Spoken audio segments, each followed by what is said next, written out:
कक्षा 8 हिंदी पार्ट 2 लाख की चूड़ियाँ। इस कहानी के लेखक हैं कामता नाथ। कामता नाथ जी की यह कहानी लाख की चूड़ियाँ शहरीकरण और औद्योगिक विकास से गांव के उद्योगों अर्थात जो कुटीर उद्योग होते हैं उनके खत्म होने के दुख को चित्रित करती है। यह कहानी रिश्ते नाते के प्यार में रचे बसे गांव के सहज संबंधों में जो बिखराव आ जाता है, जो उससे उनका सांस्कृतिक नुकसान होता है, उन्हीं आर्थिक कारणों को स्पष्ट करती है। लेखक कहते हैं कि मुझे अपने मामा के गांव जाने का बड़ा चाव रहता था। जब भी मैं वहां से लौटता था तो मेरे पास ढेर सारी गोलियां होती थी, रंग बिरंगी गोलियां जो किसी भी बच्चे का मन मोह लेती हैं, और ये सारी गोलियां उन्हें देते थे बदलू मामा। असल में बदलू एक ऐसे व्यक्ति थे जो कि गांव में लाख की चूड़ियाँ बनाते थे। सभी गांव की औरतें उन्हीं की चूड़ियों को खरीदती थी और पहनती थी। उनका व्यवसाय भी बहुत अच्छा चल रहा था। सारे गांव में बदलू काका ही मुझे सबसे ज़्यादा अच्छे आदमी लगते थे, लेकिन मैं उन्हें मामा न कहकर काका कहता था। वैसे तो वो मेरा ननिहाल था, क्योंकि पूरे गांव में उन्हें सब काका के नाम से ही पुकारते थे। जो बदलू मामा का मकान था वह थोड़ा ऊंचे पर था और मकान के सामने बड़ा सा आंगन था जिसमें एक पुराना नीम का पेड़ था। उसी के नीचे बैठकर बदलू काका अपना काम करते थे। उनके पास ही भट्टी जलती रहती थी, क्योंकि लाख को पिघलाकर उसे आकार दिया जाता था। लाख एक प्रकार की ऐसी धातु होती है जो कीड़े के द्वारा बनाई जाती है। यह कीड़ा पेड़ों की पतली टहनियों पर रेंगता रहता है और रेंगते रेंगते जो अपने अपशिष्ट वो वहाँ छोड़ता है, जो अपशिष्ट के रूप में जो पदार्थ वो छोड़ता रहता है, उसी से लाख का निर्माण होता है। बदलू मामा लाख की चूड़ियाँ बड़ी सुंदर बनाते थे।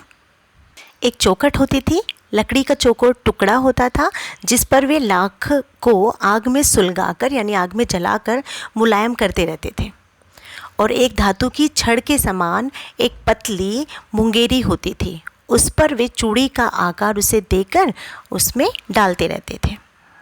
उस समय गांव में सभी औरतें इसी प्रकार की चूड़ियाँ पहनना पसंद करती थी। इसी कारण से बदलू मामा चूड़ियाँ बनाया करते थे और उनका व्यवसाय बहुत अच्छा चलता था। शादी विवाहों के मौके पर तो उन्हें बहुत अच्छा सामान मिल जाता था। उस समय गांव में पैसे नहीं, वस्तु विनिमय चलता था। वस्तु विनिमय से हमारा तात्पर्य है कि जो लेन देन का रूप था वो रुपयों पैसे का ना होकर एक वस्तु के बदले में दूसरी वस्तु ले ली जाती थी। अर्थात कोई भी एक चीज़ देकर, आपके घर में अनाज है या कपड़े हैं, तो उसके बदले में दूसरी चीज़ें खरीद ली जाती थी। तो बदलू मामा को अपनी चूड़ियों के जोड़ों के बदले में लोग अन्न दे देते थे, खाने पीने की चीज़ें दे देते थे, बहुत सारे वस्त्र दे देते थे। इसी प्रकार से उनका गुजारा चलता रहता था। और शादी विवाहों पर तो उन्हें मुंह मांगे चीज़ें मिलती थी। जो वे एक बार बोल देते थे वही सामने वाले को देना पड़ता था, और कुछ पैसे भी दिए जाते थे। धीरे धीरे समय बीतता गया और मैं बच्चे से बड़ा हो गया। फिर एक बार मैं गांव आता हूँ और बदलू से मिलकर अपनी औपचारिक बातें करते हुए मुझे मालूम होता है कि गांव में अब लाख की चूड़ियाँ बनाने का कामकाज लगभग ख़त्म हो गया है, क्योंकि गांव की औरतें अब लाख की चूड़ियाँ नहीं, कांच की चूड़ियाँ पहनना ज़्यादा पसंद करती हैं। मुझे उनसे बातें करते हुए बदलू काका का वही मचिया जिस पर वो बैठकर काम करते थे और वही उनकी भट्टी याद आ रही थी, जहाँ से मैं बहुत सारी रंग बिरंगी गोलियाँ लेकर आता था। आज भी बदलू काका ने मेरे लिए बहुत से आम मंगवाए, लेकिन फिर भी वो गोलियाँ मुझे याद आ रही थी। अब गांव में बहुत बड़ा औद्योगिकरण हो चुका था, अर्थात बड़ी बड़ी फैक्ट्रियाँ लग चुकी थी। तो बदलू काका जैसे लोग जो छोटे छोटे कुटीर उद्योग अपने घरों में चलाते थे वो पूरी तरह से ख़त्म हो चुके थे।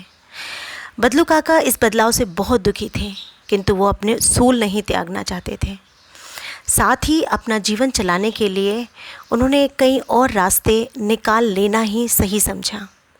इस कहानी में लेखक विपरीत परिस्थितियों में भी अपने उसूलों को, अर्थात जो अपने नियम होते हैं, उन्हें ना त्यागने की सीख देता है, तथा उन्हें इस बात पर बड़ा संतोष भी है कि ऐसा व्यक्ति उन्होंने अपने जीवन में देखा जो कि बदलू काका थे। इस पाठ के द्वारा लेखक ने बदलू काका के स्वभाव और उसके सीधेपन और विनम्रता को दर्शाया है। मशीनी युग से आए परिवर्तन से लघु उद्योगों की हानि पर भी प्रकाश डाला है। उसने ये दिखाया है कि एक इंसान जिसका व्यवसाय पूरी तरह से ख़त्म हो चुका था, उसके बावजूद भी जब गांव के ज़मींदार ने उसे वो मुँह मांगा दाम लाख की चूड़ियों के जोड़े के लिए नहीं दिया जो उसे चाहिए था, तो उसने वो चूड़ी वापस ले ली और अपनी बेटी की कलाई पर पहना दी, जो कि लेखक ने उस समय देखी थी जब वो बदलू काका से मिलने गए थे। अंत में लेखक ये भी मानता है कि कांच की चूड़ियों के आने से व्यवसाय की हानि तो हुई थी, बहुत हानि हुई थी। जो छोटे मोटे उद्योग थे वो पूरी तरह से ख़त्म हो चुके थे, किंतु बदलू का व्यक्तित्व कांच की चूड़ियों की तरह नाजुक नहीं था जो सरलता से टूट जाता, बल्कि लाख की चूड़ियों की तरह मजबूत था जो सालों साल चलता है। तो चलिए, अब हमारी ये कहानी यहीं समाप्त होती है। उम्मीद है आपने इससे कुछ सीखा होगा।